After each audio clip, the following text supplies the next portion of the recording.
Open bar. Open bar. Open bar. What's going on, y'all? It's your boy Snoop. Got another episode of Open Bar Podcast for y'all. At my left to your right is the immortal. I'm not changing my intros for you ignorant commenters, by the way. The immortal Chi Code. Chi, what's going on? How you feeling? What's going the on? living legend herself. And to my right, to y'all left, is Muscle Up Mills, the Muscle Up Guru himself. Mills, what's going on, bro? Chilling. Glad Good. to be back. So yeah, we you already know the drill. We're gonna get right into the discussion. Today's topic, we still debating on what the topic is. We'll come up with it sometime in the middle of this podcast, I guess. But we want to talk about the progress of like your calisthenics career, the highs and lows. You know, how your motivation changes when you get into the game. If you're like what you get into it for. And it changes along the lines. So, you know, Mills, he thought of this topic. So, Mills, really introduce what this topic is to the people. Yeah, so basically it's kind of like, I call it like how it started versus how it's going. So it's like, when you first started, what was your reason? What was your motivation? What was your why? You know, why did you start working out? Why you took it serious? And what pushed you to go harder?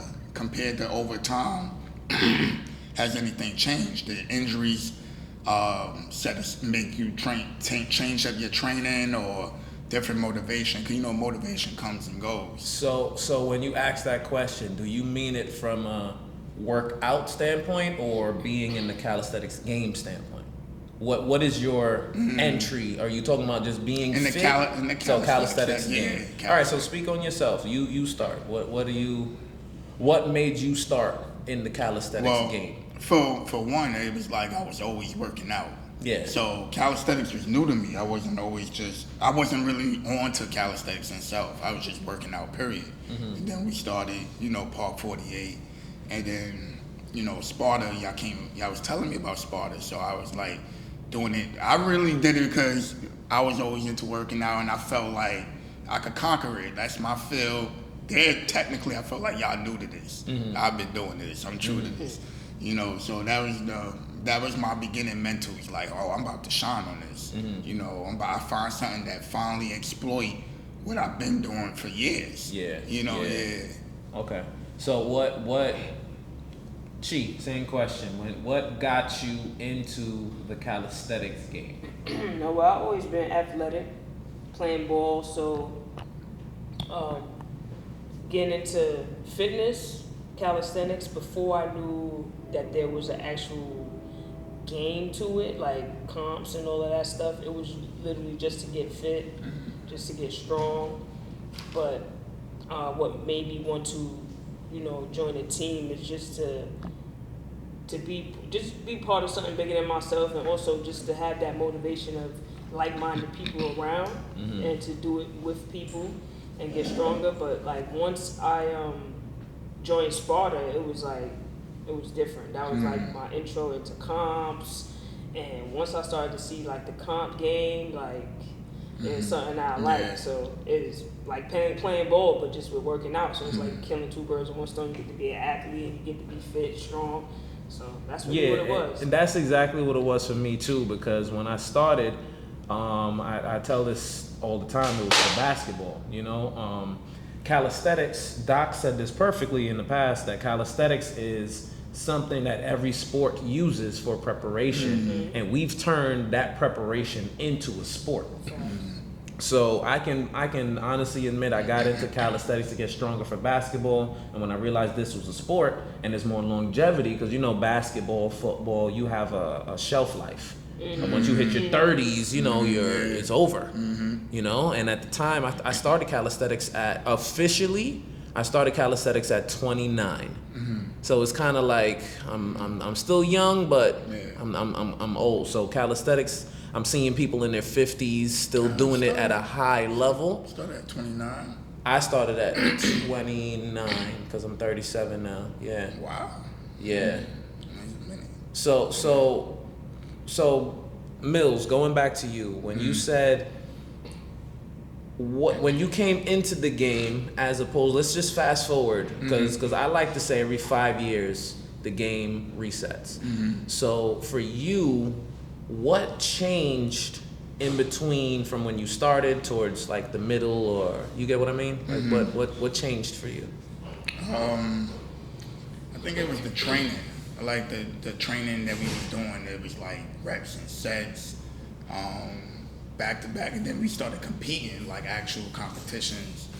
You talking about in the training, like throughout our first competition, starting to the or later down the line. Later down the line. Later down. Or let's just walk through year 1 through 5. Yeah, it was the training, because I always had that mindset and that mentality. Like I said, from high school days, I remember one time my coach was doing things like run the football field, do 30 push-ups, run back, do 29 push-ups. And everybody in the team was like, oh, I was like, oh, that's fire, let's do it. I'm with it, yeah. So when we started doing like, 100 squats, 80 squats, I'm like, oh, and then I'm not really a squat guy. Like pyramid work. Yeah, pyramid work. That's pyramid what work. intrigued me.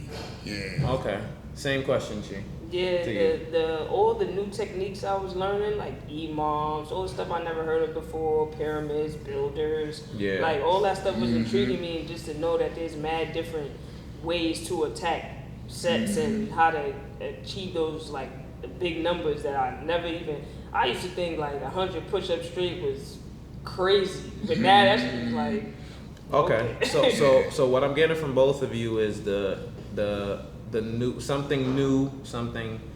It's familiar, but it's new because it's still sports based. It's something we grew up on, but it's new, so it made it. Because what I tell people all the time is like fitness is about enjoyment, entertainment. That's what keeps you in it for the long run. Like I said, if you're just working out to look good for vacation and stuff, that's a temporary. That's quick. But to do this for a long time, because my problem in calisthenics right now is I feel like every 5 years, it's a change of the guard. If you look at a picture 5 years ago and you look at it now, it's just like, oh, where's that guy been? What happened to that guy? They fall off. They change lanes or they get bored with it because their motivation was different. That's why, like with us, we try to make it fun. We chase the game. We created a game. Now that we've played the game and now we are game creators, so that's part of my motivation, because I tell people all the time, I'm more intrigued of what I can do as opposed to how I look, because it's if you looking for the results, they're never gonna come. But when you stop looking, they come. And honestly, if I'm training to do 200 push-ups, it's common sense. My chest is gonna look right because I'm training to do 200 friggin' push-ups. So moving on with this topic too, because like you said, it's about what got you into the game and then what keeps you in the game. So what would you say, because the hardest thing for this, and that goes with anything in life, is life waits for no one. So I can speak on you, Mills, because you have been hospitalized, you've been sick. So what has made you continue to do calisthenics after dealing with like real life situations? I don't know. I think it's my sense of that's my stress reliever. Like if I got to the point, God forbid, hospitalized where I can't do it, that would be the bigger torture. Like I'm going to do it no matter what. Whether it's 5. I remember it was times where I ain't had barely any strength, and I was just doing 5 push-ups. I remember them videos you was posting in the room with the gown on. You still doing push-ups. Push-ups in the hospital gown, no drawers. So what keeps you going? Because like I said, on average, I see people. We see people quit all the time for way lesser reasons. Oh, it's raining outside. I'm not going to work out today. Oh, I had a bad day or whatever, and they don't work out. Yeah. So for you, what made you keep going? Because like I said, you are a person that had every reason to stop, and you continue to do it. And to me, that's real strength. Yeah. Everybody talk about what you can do. That's the real strength right that's there. the real strength. You know. Right So there. what would you say? Do you know what that motivation is? Like, have you ever thought about like what makes you? I just never believed that I was done. I knew I was always going to come back, and it's the mental. How some people look at the glass half empty, some people look at it half full. So let's say if I always was doing 50 push-ups and I'm out of breath in the hospital, now I can only do 5. I was looking at it like it's 45 more. We got, tomorrow I'm gonna try to go for 6, 7, maybe push for 10. That's 10 tomorrow. Yesterday you did 5. Stuff like that, and then try to do a repetition. So my mindset was I'm never done, I'm never old, I want to make this biggest comeback, and watch me work, watch me show everybody. Okay. So Chi, what about you? What has kept you going? Because there's a lot of highs and lows. There's a lot of like, I'm hyped to do this, and then there's days where just on some, why am I doing this? Yeah, like when life just gets in the way, and exactly. Like, I don't want to think about training, but then the thing that keeps me going is just knowing that, like, it's possible. Like, knowing where I was before, the potential. So it's just like, if I fall off and I'm not able to do what I used to do before, I just think about where I was at, and even when I was there, that was not even my full potential. So it's just like, let me get back to where I was and keep going. And also, like, sometimes I realize, like, working out is my strength. That's when I feel my best. Like, if I'm not working out, I feel like, damn, I'm slacking. So when life gets in the way and I can't work out, that makes me feel worse. It's like that on top of everything else. It's just like, nah, let me work out and deal with this stuff, because sometimes that's how you deal with it. When we have bad days and then we link, that'd be like the best part of the day. Yeah. Like, for real. Absolutely. It brings you up. So yeah, it's like that barbershop feel, Word. I tell people this all the time. Like, I grew up in Brooklyn, East Flat. It was the Wild Wild West. Like, we came up crazy. And it was one of those things where it's like, working out, it gives you, I wouldn't say purpose, but we were always trained from young to survive. Like, you got to be in shape. You got to run. I'm running from dogs, from gunshots my whole childhood. You have to be in shape. You understand? I'm a hooper. I'm like, no disrespect, but growing up as a young black kid in Brooklyn, we think the only way we can make it out is being a rapper or an athlete. I'm not a rapper, but so I had hoop dreams. I thought that was gonna be my way out, and then, like you said, you start to learn that it becomes you now. I like to be the person that is in shape, that if something is gonna happen. So I tell people all the time, because I'm just giving a testimonial. Last year was my biggest obstacle when I had my appendix surgery, and that came out of nowhere. There's no warning signs. There's no nothing. It's just one day I was fine, the next day I wasn't. And that sidelined me. And in my mind, truthfully, I'm like, yo, I don't want to start over. Like, in my mind, I'm just a coach now, because that's it. I had a good run. But then you start, like you said, it's so ingrained in you. It almost feels like training is like brushing your teeth, washing your ass. It's routine now. So that's like, that unspokenness, and like you said, you start to feel like that's your purpose. You feel like that's how you function. And when you see people around you that are the same way, like you said, how am I gonna stop? Mills overcame this a few times. I see her struggling through her hardships. What I look like stopping? So just moving on to the next question, to the average person, because like I said, everybody differs. I'm not gonna speak on everyone's circumstances, because some things, that's a personal decision for each person to make.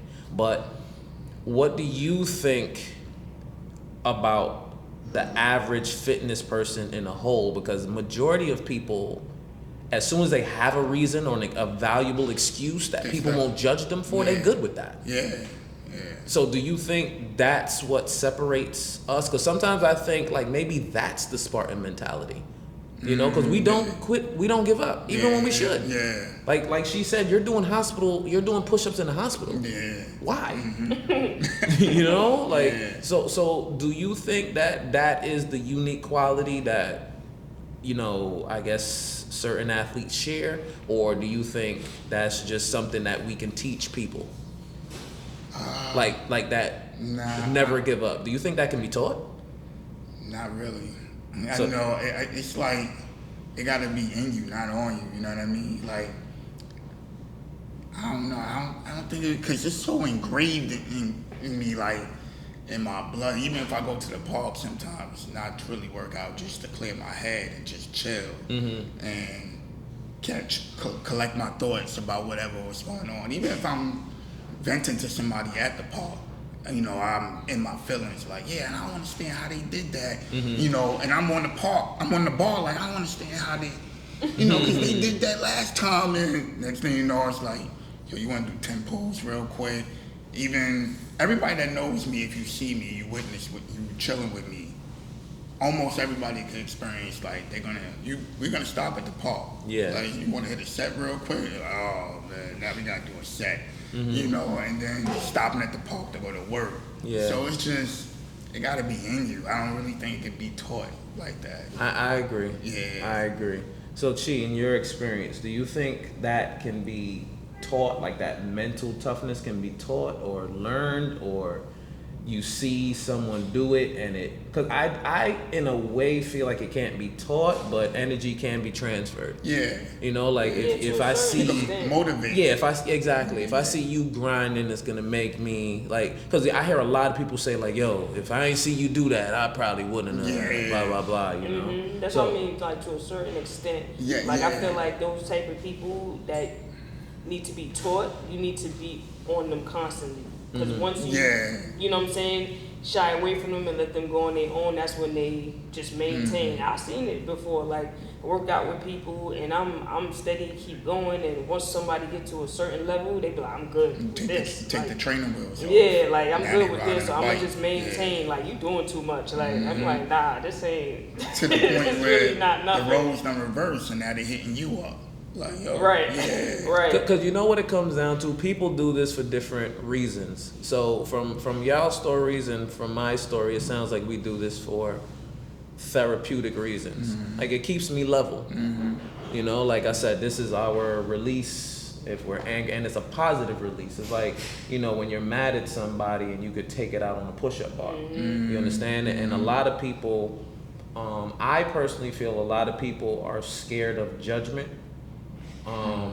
Society's judgment. That's why when they work out, they like to work out in private. They don't like the spotlight on them and etc. because they are scared of what people think of them. And I've always been raised, I don't care what you think, because I don't know you. You don't know me. You feel me? So it doesn't bother me.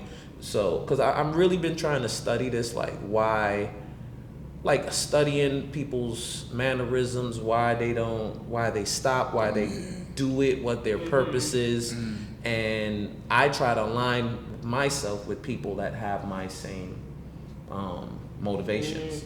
So, like I said, when I look for people to train, or when people reach out to me, they'll ask me, "Oh, how do I do this, that, and the third?" And I ask them so much personal questions. You know, are you a father? Or like, do you have kids? Do you work? Like, you know, asking those questions, because that's gonna tell me your entire workout, everything. I don't need to see your work, because work can always be taught. I can teach anybody how to get stronger, because strength is just consistency. It's just sticking to a program. People think it's secret gems and stuff. The gem is just not stopping. That's the whole secret sauce. Disclaimer, gem alert. That's the whole secret sauce. Consistency. Just keep going. If you can only do ones, do ones. You know, like stuff like that. So I done seen y'all post videos in the chat where someone did a set, and I'm at work, and I'm like, what? I'm going home. I'm going to the park on my break. I'm going to the park on my break. Yeah. Because like I said, where we started from, where we going, I personally have a problem, because I think with the fact that calisthenics is something that I've seen people do into their 60s, but yet I see the game, it's like when we get new faces, old faces exit. Yeah. So there's no growth, it's just constant replacement. You know, and it's just kind of like, it's why are we retiring in our 30s when we're able to, we're mentally over it. Physically, we can still do it, because I see all these people still train, they just don't care for the spotlight. So like I said, that's why I was just very curious about this, like, why did you stop? What's gonna make you come back? Some people would just take some shit talk. Some people, like, yo, you was a bum back then, that's why you quit, and that'll, you know, you gotta hit their pride, or some people just do it, you know, they still stay fit in different lanes. Because, like, I'll use one of my big bros as an example, D-Real. D-Real is probably my number one legend when it comes to competition, because every competition he's done, he's dogged with a poker face, focus, and, you know, the GOAT to me of competition. And he stopped competing because, you know, it was he bigger and better. He moved on to other avenues of fitness. But what I loved about D-Real is if anybody calls him out, he'll come back. He's like, he says, just give me 5 weeks to get in shape, because I powerlift now or whatever. But he's always down for the cause. So it's like, you left the game, but it's still, you know, the door is open to me whenever I choose to, you know, and stuff like that is motivation to me, because I'm not saying everyone has to just do calisthenics for the rest of their life. We all have to move on. We get bigger and better and whatever your preference is. But like I said, we can still all make this grow while still doing what we do. You get what I mean? And it comes down to the motivation. A lot of people lose motivation through life and etc. So I remember you said something last time where people want the show or the tell. How you said it? They want to tell you what they did, but they don't want to show you. Yeah. You know me, I'm the opposite. Like, I don't want to show you. Even if I show you, I feel like you never seen it. So it's like, nah, I want to show you in person. You know what I mean? Like, so I kind of talk smack to myself in my head, like, I can tell the way he's watching the video, he don't respect it. So. He don't respect it. Sometimes they don't respect till they do it too. Like, you like, nah, do this with me. Like, let me show you how it really is. Really, like. But you know what it is? That personal paranoia, that is a low-key gem too. Because, like, look at a person like Snoop. Let's just be completely honest. I don't have anything to prove to people because I've been doing this for a long time. But if I meet somebody new in my mind, I gotta go off. Because you ain't about to run back and say, I met Snoop, underrated. Even if I'm sick, even if I'm whatever. So that's why it's important to me to put stuff out. And then when they be like, yo, that was crazy, in my mind, I'm like, yo, you don't even know. I'm out of shape, or I'm injured, or I'm coming off of surgery or something like that. But those are the little personal motivations. And I think that's the difference of what makes greatness. Because my thing, I've said this, I don't care if it comes off as cockiness. When I'm done with this, I want to go down as one of the top 3 legends of all of this. You feel what I'm saying? And it doesn't even have to be, it comes down to work ethic. It comes down to your impact in the game, how your name rings bells and promotes motivation. All of that plays a role. So I like to tap into all of these things of, like, how to keep going, how to stay productive, even if you aren't, you lost your youth. You're not as explosive as you was in your 20s, but you're still valuable in your 30s and 40s. You still found something. You're still teaching. You're still growing, things like that. It's like following the mode of on demand. Like, can you think that you got that on you right now? Like, I think I could try it, probably do it in a week or so. No, can you do it right now? Can you do it right now? Yeah. You think some people be afraid of, when you fall off and to get back, they don't want to show you get back. Like, they don't That journey's hard. That journey is definitely hard. That's a mental struggle right there. That's the hardest journey, road right there to travel. So let's go back to basketball. Jordan is the GOAT. We recognize Jordan as a GOAT. Kobe, we give him the same accolades as Jordan, but yet we forget he came off of an ACL injury, which in the NBA is a career ender. Yeah. That sidelines you for at least a year or two minimum, and he came back, changed his number, and did better than he was before he was hurt. You understand? Because I personally think before Kobe did that, people were satisfied with. Once you get that injury. Yeah, because to me, a true champion, you lost it, and you fought your way back up to a championship level. That is extreme goated, you know, because like I said, some people get comfortable with I'm a champ. If I'm not a champ, I'm nothing. Yeah. If I'm not starting over, I'm me. What are you talking about? Start over. If I can't do this at a top level, I'm good. Do you really love the game if that's your attitude? Right. You're just in the game if you're getting praise and accolades and you're number one and everybody's is praising you. But to start to do something, whether you win or not, that's true love. Are you with your spouse only in the good times or the good times and the bad times? It all comes together, you know. And I think that is the true strength, you know, because life is coming for all of us. Yeah. Right. Every single one of us. There's not one person alive that life ain't gunning for.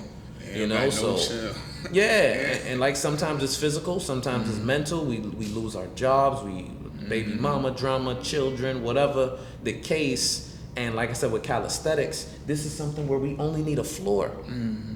You understand? Like I've told people in the beginning, I train people for 20 minutes. Beginners with just push-ups, and they leave trenched. Best workout. It's not super time consuming. You don't need no big gym membership. You don't need to travel to Equinox and these big commercial gyms. All you need is a floor. So your biggest excuse is yourself, because you don't want to do it. You just don't feel like it because I'm stressed today, so I don't want to work out. Cool, that's a decision you make, but it's something that you'll regret later on. That most people regret later on. And the double players, especially if they're overweight and they want to lose weight, and they, like you said, they're drenched. They're cardio. So it's the double entendre, as they say. But yeah, man, this was a good one. This was a good one. But as usual, I want to hear the comments. We was able to go in. Facts. But I want to hear the comments on this one. So everybody, please. Give your 2 cents. That's always my favorite part of the podcast, speaking to the people in the comments and the commenters and hearing your personal experiences. So, the name of this we still ain't even named this damn episode. What's the name of this episode? We gonna name this one, what you said, for how it started? The real set, life. Life or the juggle, or I don't know. It'll come to me. It'll come to me. So, once again, man, thank you for joining us on this episode. As usual, I want to thank Chi and Mills for co-hosting with me. OpenBar podcast.